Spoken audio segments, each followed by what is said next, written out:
What's going on, everybody, and welcome to the Other Side of the Firewall podcast, where we talk about the latest and greatest in cybersecurity news, as well as we highlight those movers and shakers and glass ceiling breakers, those people of color who've made it to the other side of the proverbial firewall. My name is Ryan Williams, and as always, I'm joined by Shannon Tynes. What's up? What's up? What's going on? So welcome to this week's discussion. So Monday and Tuesday are topics, Wednesday discussions, Thursdays Ask a CISSP. This week will be Delisha Hodo from the SANS Institute, and then Fridays everything else. So movies, books, games, all that good stuff. Every episode gets an article, and then all those articles are rolled up into a newsletter that goes out on Fridays. So definitely tune in to all the places, like, share, subscribe to all the things, and leave us a rating. So we greatly appreciate that. Without further ado, I give it to Shannon. All right, everybody. So this next article comes from nextgov.com. It's written by David DiMaffetta, and the title of this one is More than 70% of surveyed water systems failed to meet EPA cyber standards, right? So EPA does actually have cyber standards out there, even though it doesn't seem like it, right? Because of some of the stuff that's happening when it comes to, these water treatment facilities and things like that getting breached. It's like, really? You got breached because you had Windows 7 on a machine that was end of life 10 years ago, stuff like that, right? Things that they should be doing that seem like regular cyber hygiene just are not getting done, right? When it comes to, and the things that they mention in here is things like training, reviewing their different processes, things of that nature. Like, it's just not getting done in a regular manner, right? But they actually have this thing is called the Safe Water Drinking Act. And like, what it is these water treatment facilities are supposed to, follow these different guidelines, right? And one of the things they talk about in here, the guidelines they need to follow is actually reviewing. And I think this time frame is a little too long, but it's every 5 years they're supposed to review their was it disaster recovery plans, or what was it? It was the I'm trying to find it in the article here so I don't misquote it, but every 5 years they're supposed to be reviewing their processes and and reporting it to the EPA. And that just seems like too long of a time, like especially in this day and age when it comes to cyber. Like, the threats change way more frequent than that, to where if you follow that guideline, and in 5 years you're looking at your policies and you're like, this was out of date 3 years ago, right? Based on the way of the world, right? Especially with AI being what it is, and jumping us ahead so much quicker when it comes to things, right? Because we talked about AI and what it's doing when it comes to exploiting different vulnerabilities and things of that nature, just by reading CVEs. You know what I mean? Like, hey, I can make this happen because I know what this is, blah, blah, blah. But to me, this just 70% of these water systems, right? Like, and this is since last September. So we're looking at, what are we in May right now? We're looking at 8 months worth. 70% of the systems that they looked at don't meet certain security standards, right? And the EPA, God bless them, right? Because it's like there are times where you think sometimes the United States government doesn't even care about different environmental protection, right? Depending on which party and whatnot. And we're not going to get into that, but that's what they have to compete with, is the fact that the EPA isn't taken serious as they should be. But the second one of these community water systems gets hacked, or there's some type of ransomware threat or something like that, it's a big deal, right? Just follow the simple security that you're supposed to, and it's just that number is just way too high with it being 70%, right? So even for people that don't drink water, you know what I mean? Because I've come across a couple people like, oh no, I don't drink water. I'm like, well, you drink water, it's in a smaller percentage than what you think, right? Like, your Mountain Dew has water in it. You know what I'm saying? Like, don't sit there and pretend like you don't drink water. You just don't drink it directly out of the tap or a bottle or whatever. But and we've done a few stories on this about community water systems that have been hacked, right? They've had different cyber threats to them, but it's because they're doing things that just seem so basic, right? And I try my best not to get where I came from, right? Like, I wasn't always in the cybersecurity realm, right? There was a point in time where I was just like, I didn't get my first computer until I joined the military. I didn't have one growing up. You know what I'm saying? So there are things that need to be done, and the fact, again, that this percentage is so high, and the fact that they're only requiring people to review these different recovery plans and things of that nature every 5 years, that's just too long a time frame in this day and age. So I'd like for it to get better, of course, right? And the fact that they're bringing attention to it is a good and a bad thing, right? It's a good thing in that, okay, we need to put money into this. We need to make people aware of this is what's going on. But what are you also doing? You're also notifying the enemy about this soft target that we know is soft targets, right? Because people are going after it. But now they're like, okay, well, 70%. Like, I didn't think the number was that high, and I don't know if it's that lucrative, right? But the hope is that it isn't, right? Because the U.S. government is like, hey, we're not paying anybody anything if you start going after this stuff. What we are going to start doing is start sending our teams out after you, you know what I mean? And start having these multinational, task force, to find you guys when you start messing with our oil and our water, and our food. That's what's going to start happening to you. So, but Ryan, what's your thoughts on this, Terry? So I did find the piece you're talking about. So it says community water systems serving more than 3,300 people are required to conduct a series of safety assessments and revise their response plans every 5 years as part of Section 1433 of the Safe Water Drinking Act.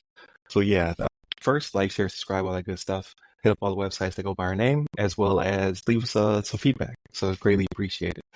We keep talking about the EPA, we keep talking about water systems, especially me being out here in Florida, right? The Oldsmar was part of a cyber attack, so to speak. I mean, it's rudimentary. They had, like you said, Windows 97 running or something like that. Somebody RDP'd in and tried to poison the water supply and was stopped. But that's not out of the norm when you see 70% of these facilities are not up to snuff. Like, that could happen more frequently from an insider threat, not, let alone our near peers, right? Like, how do you get rid of your enemy, right? Poison them would be part of the process. And if our water supply is that attainable, right, to reach in and touch, then like that would definitely be some critical infrastructure you would attack. I still don't understand the reasoning behind the political pushback on updating these systems. Like, initially, I thought it was money, like the government just doesn't have the money to do it, but we have the money to start to at least fix this situation. But now I'm starting to think that maybe it's a little bit something a little bit more nefarious, where it's lobbying power. Like, perhaps people who run these facilities don't want or cannot upgrade them quickly, so they're pushing back through their as a constituent to the powers that be. Like, there's something weird happening here. Like, regardless of what party you identify with or what you believe, you got to protect your water supply. Like, literally everyone needs water. Like, that's something that we can't get around. Like, I'll just buy bottled water. Like, well, these facilities are also part of the process, right? That's not coming from some magical entity somewhere else, right? Like, Zephyr Hills water comes from one of these facilities as well, right? There's a spring, and then it has to go through a process. So you're going to get got to, no matter how much water you've stocked up in your doomsday bunker. You're gonna need water at some point to do something. Clean clothes, treat ailments, right? And whatever it is. Like, water is very important to human beings. So it should be something that you think would be protected. And they come out of Flint, Michigan, right? Like, remember that was insider threat. That was somebody making a mistake, like flipping the switch, like, oh, we can do this with the water supply, and all of a sudden they poison their entire population. And there's still fallout from that. Like, there's still kids and even adults that will have behavioral issues. They will have mental issues. Like, they literally were poisoned for a long period of time. And I still don't know if it's been fixed. I think we just don't talk about it anymore. And that's right here in the States. And it wasn't even done by someone nefarious. It was just done because they were trying to cut a corner. And then issues like this happen, right? So some things need to be regulated. I know people are like, oh, I don't want government touching this. Like, unless you have a well in your backyard, some things need to be regulated. Even those are regulated to a certain extent, right? Well water is also supposedly regulated by the EPA to some extent. But I'm speaking out of turn on that one because I don't know enough about it. I don't have any well water where I'm at. We city boys. We don't know nothing about that. But yeah, I don't get it. These facilities are very critical to our well-being. They are under duress, really, to be honest with you, because they're being attacked on a daily basis, and all this stuff needs to be updated. And there's so many initiatives. Like, there was the SCADA thing that was happening where the government was trying to improve all the SCADA systems, but they only care about, it's apparently, oil and gas. Which is also important, but that's profitable. Like, maybe water is just not profitable because it's a public service. And that's why they want to put it on the back burner. But you won't have anybody to work at these oil and gas facilities if they've been poisoned, right? Like, that you need to pull it back to the common denominator. Like, everyone needs water, so we should do something about it. But I digress. That's my rant. And electric. Don't forget electric. Electric's enough. Yeah, that's true. Like our power grids. Like we talk about that. Like that seems to happen every quarter. We talk about either a water issue or a power issue, and then a colonial pipeline happens, and that gets all the attention because people are putting gas in bags and nonsense. And they're putting water in bags. Like no one's panicking. Well, they do during hurricanes stuff like that. They do panic and buy a bunch of bottled water, but I don't know. Like unfortunately, or I guess it's gonna have to be one of those situations where we have to see it to believe it. So it's going to be a community that gets hit some regard. That's not a Flint, Michigan. That's more in the heartland or something where they actually care about people. And they'll see it and they'll be like, oh my God, well, we need to do something about this. And they'll do something. But again, we try to stay non-political here at the other side of the firewall. But I just don't get it. I can't fathom why we don't want to better protect our critical infrastructure. I just don't get it. But I digress. With that being said, if for non-rants, please check in their other episodes. Monday, Tuesday are topics, Wednesday discussion, Thursdays Ask a CISSP. This week will be Delisha Hodel from the SANS Institute, and then Fridays everything else, movies, books, games, all that good stuff. We've consumed a lot of stuff.